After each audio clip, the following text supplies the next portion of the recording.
So if you're subscribed on my YouTube channel, you'll know last weekend I used a free UL GEAR tent, and I was that impressed with it. I thought, let's take it to the channel, let's show all the people that have been interested in it, because I do know I've shared the link, must have been 15 times to my viewers who asked for a link to the tent. So today I am out at the top of this field. We're going to get the free UL GEAR Taiji 1 tent out. We're going to have a look at it. I'm going to show you the specs about it. I'm going to tell you something else about Taiji as well. Right, so I want to quickly say a little bit about free UL GEAR. They did send me the Taiji 2 tent. We're talking 2.5, 3 years ago now. And at first I thought it's just another tent company throwing tents out to YouTubers and stuff like that. So I did get the Taiji 2 tent. I used it once and then I just forgot all about it because it wasn't a tent on my mind. But then basically I got, you know, caught up in another brand's tents quite a lot, but I didn't need to do that. But then I went into my little area where I've got all my tents and stuff, and I saw the Taiji 2 tent, so I thought, you know what, I'm going to give that another try. So I started to use the Taiji 2 tent quite a bit on and off camera, let's say. And then I went to their website and I noticed they had the Taiji 1 tent. Funny enough, I didn't buy it from there because Colin's Camperlist, I think it's called. I'll put it here, I'm very forgetful, I'm sorry. And I'll put a link in the description to the website. And I did use this tent last weekend up on the moorland. And I'll tell you something, people, it was windy. It threw it down. This tent, absolutely, it just stood strong. Honestly, the inner of the tent didn't move much, and that's because of the outer structure skeleton of the tent. The outer tent will go in, but there's something I think they could do with improving. And I will be honest, just because I got it for free, it doesn't mean I'm not going to tell the truth about the tent, or I'm not going to hide any faults. Now what I'm going to say isn't a fault. All I'm going to say is it just needs a bit of improvement to give you a little bit more room on the inside. Now one thing I'm going to say you can do, and this is what I did, is you can unclip the bag, and if you take the poles out, then you can just close the bag back up, but you can really pack it down small, so this can go better in the tent so you don't take a lot of room up. And then your poles you can just slip at the side of your rucksack or the inner of your rucksack, so you can get it in the coyote brown or you can get it in green. I opt for the coyote brown, as you can see. And you do get a footprint with the tent as well, so it's like a protected layer under the floor of your tent, which is here. This goes under your tent just to protect the floor from getting punctured from anything on the ground. Glass, sharp rocks, if it's going to penetrate that, it may go through this as well, so you do have to pay attention to that. The tent pegs are tiny, they do need to be made a little bit bigger, but they did the job when it's really windy, so I think that's down to the user. And they are that like arrowhead sort of design. I don't think you're going to see it too well there. So you get quite a few pegs, you get some patches to repair your tent, and what to do, run an iron over it. It's a bit risky, but that's what it says there. So we get all that put away, so we're not going to need that yet. And you get a replace, well, it's not a replacement, it's a cover the brake pole. Another thing that I do enjoy about these tents is when they send them to you, even if buy them or not buy them, they always attach the inner to the fly sheet, so you don't have to mess around doing that. So all you have to do is gently peg the 4 corners out, then put the poles over.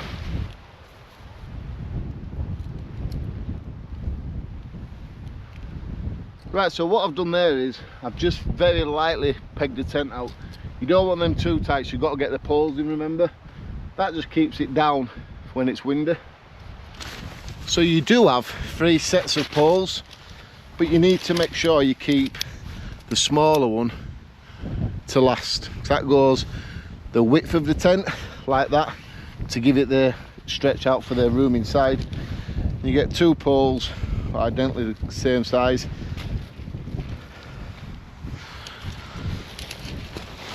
They are pretty long, these ones.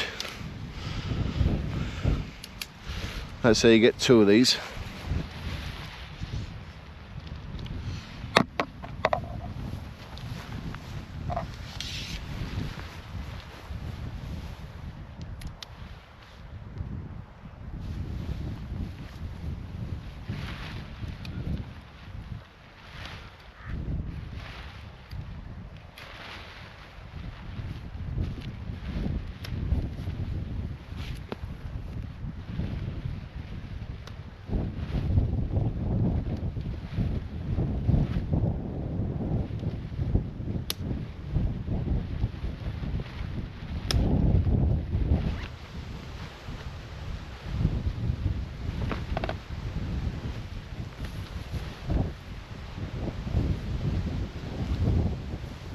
So like all their tents, you get this double clip here what goes over, and then you have to put the next pole across there by using this, and there's another one on the other side. So hopefully now I've got in the right angle, so you'll see this pole working how it's meant to do.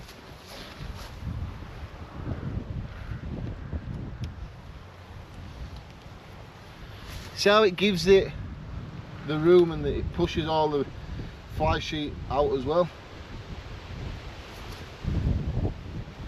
So you see you've got your line here. If you want to attach another one, think it's really bad, or you want, you know, the wind, or you just want to move it down, they do put another one on the next section where the poles join, and that is on all 4 poles. So if you really want to get it pegged out for wind, roped out as well, just put another line on there. And like the Taiji 2, you do get 2 air vents, one there, and there's just one on the other side. Well, I'll take you around to show you.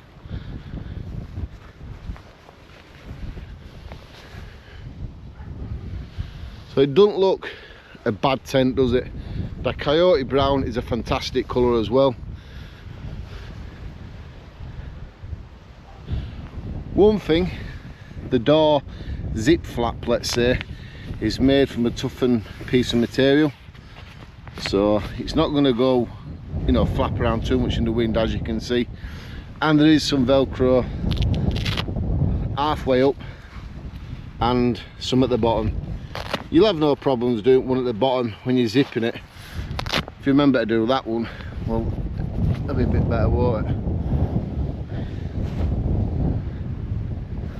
It'd be nice if they made another part there what connects that just to this pole here, but it's not got much room to move. So now I've opened the fly sheet door. It does pin out to this point here. It's on some bungee rope.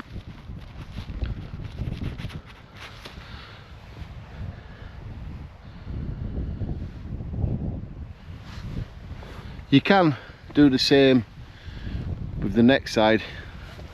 You just roll it up and connect it to there.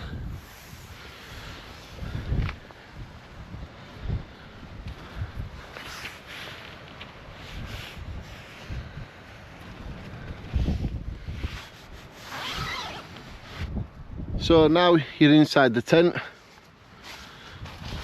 One thing I'm going to show you is this is the floor of the tent, and there's the protected footprint underneath it just there. They give you a small pocket. Now I think the pocket could be a bit bigger, but use some of that space up there for the pocket. When you're sleeping obviously long ways in the tent, if you want some out of your pocket, you're either going to be reaching over your head, or you're going to be sitting up and reaching near your feet to get stuff out of the pocket. The pocket should go there, because this is where you're going to have your head all day long, innit? But I still think they should use that space there for the pocket instead of having it all the way down at the bottom. Right, I'm 5'9", probably 5'10". I fit perfectly in this. I'm going to run through the sizes, the length, the weight and everything in a minute for the tent. At top here, you do get a lantern holder. Or if you want to put your glasses there, so you know where they are in the morning, you can hook them on there. Now, when I said earlier, there's one thing I think they should change about the tent, and this is the inner. This side of the inner, the wall side where you're not getting in and out of. If I can just turn camera around a bit more. The tent is set up how it needs to be.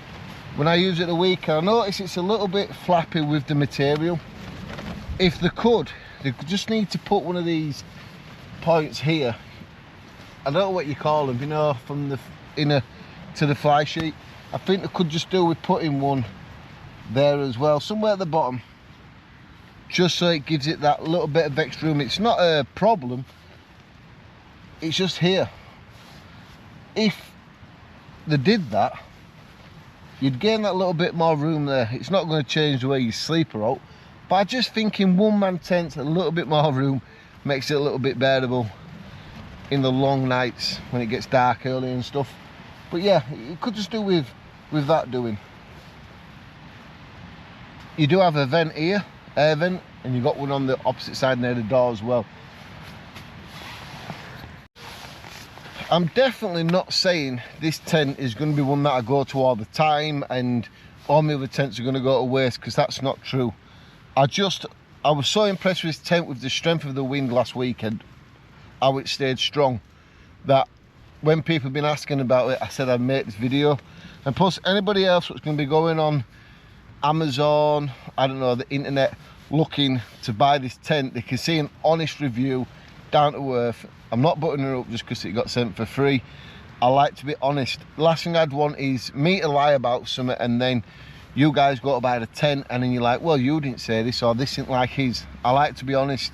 Everything I find about the tent, just be honest, and then everyone knows the truth. But I will say one thing, with the skeleton on the outside, you know, the poles, wow, the wind last weekend was bad and this tent stood strong. No poles broke. They were absolutely fantastic. And Taiji are actually bringing out a Taiji 3. So they'll have the Taiji 1. I've got the Taiji 2. I'll make a video of that because I think there's something what the internet's, not the internet, the market of tents are missing. So I'll make another video of the Taiji 2 with what I'm going to be on about. Then plus they're going to do a Taiji 3, 3-person tent. That is 2 people in the rucksacks. That will be a good tent. I'm looking forward to seeing that. So I'm just going to run now through some of the specs about the tent. Now, everything I'm going to be telling you, I've got off the internet. At the moment, this one for 4 seasons, 4 seasons, no, 3.5 seasons, 100%. I just can't see it being a 4 seasons tent. I don't know why, but on their website they say 3/4 seasons. So I'm saying 3.5 seasons. It's on sale in American dollar for $172. So that's about 130, I think it was, in British pounds. Right, let's get to some of the information that I want to tell you. So, the width of the tent sizes, this is what they said, the 4 season. The height of the inner, so from here now to the roof here, it is 93 centimeters. The overall height from the floor to the outer of the tent is 112 centimeters. The width of it, the whole width of the tent, is 245 centimeters. So we're going to have to give or take a little bit less for that, because the fly sheet is a little bit away from the inner of the tent. So let's say 230 centimeters maybe, something like that. Like I say, I'm 5'9", 5'10". I had a lot of room in it. So the width of it from there to there, the longest point, so that's from here, because it does go into a bit of a corner there. So that is 86 centimeters. And they're saying it weighs 1,870 grams. This is a lot lighter than that, it's gotta be. This is a light tent, a 1-man lightweight tent. It's gotta be lighter than that. I'm gonna have to wear that and probably come back another time on the channel. I think this tent nowhere weighs that much, but they're the manufacturer, that's what they're saying. I'm sure it weighs less. So I've told you all that now. Let's go back to the next piece of information that I do have you.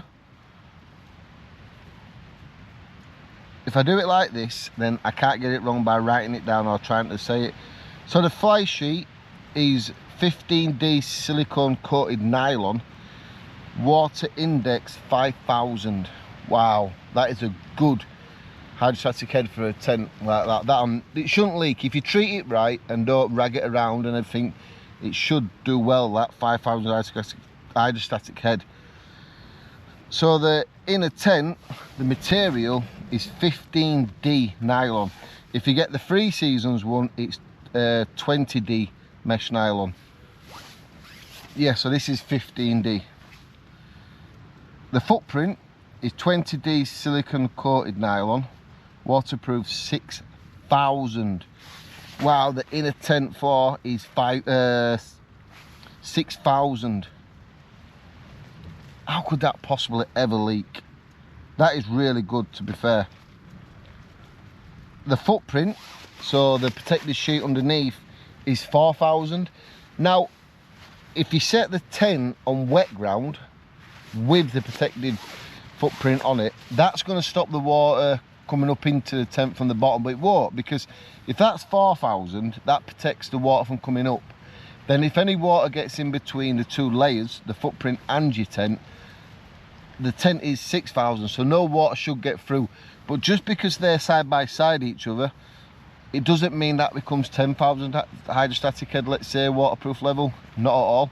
It's just giving you a 4,000 from the floor to the bottom of your tent, if that makes sense. The poles are 7,001 aluminium alloy. 2-door. Now it don't mean 2 doors, you've got one here and one here. It means the outer door of the fly sheet that can open either way, so you get a massive view wherever you are. 3 to 4 seasons. Freestanding, so if you're not happy where you pitched the tent, a bit uneven, take the pegs out. You can just lift the tent up and move it around till you find somewhere you like, and then you can peg the tent out. It don't mean, yeah, I suppose you could set the tent up if it's not windy and don't peg the tent out because it's freestanding. But I'd always suggest, you know, peg it out, so you never know what's going to happen through the night. Someone's asked, is it waterproof? Yeah. It's got to be, hasn't it? You know, the bottom of the tent itself is 6,000. The outer of the tent, the fly sheet, is 5,000. It's got to be waterproof. YKK zippers. Now, that's everything about the tent. I will copy and paste all that in the description of the video. Yeah, but like I say, the bottom of the tent and the protective footprint don't mean that's 10,000 altogether, because there is a layer in between them, isn't there? You know, water can get under there if it's raining or if it leaks above the footprint of the tent. So you need to be careful. That doesn't mean it's 10,000 hydrostatic head.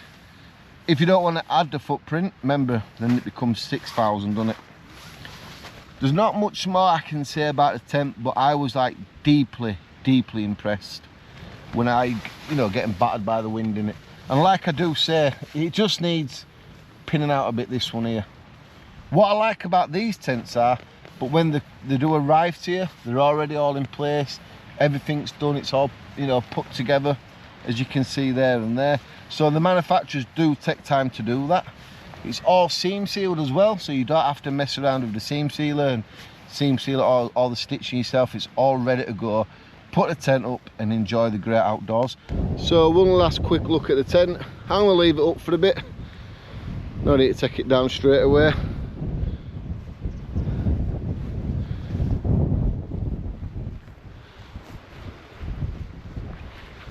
It's a fantastic tent, this. I really did enjoy using it.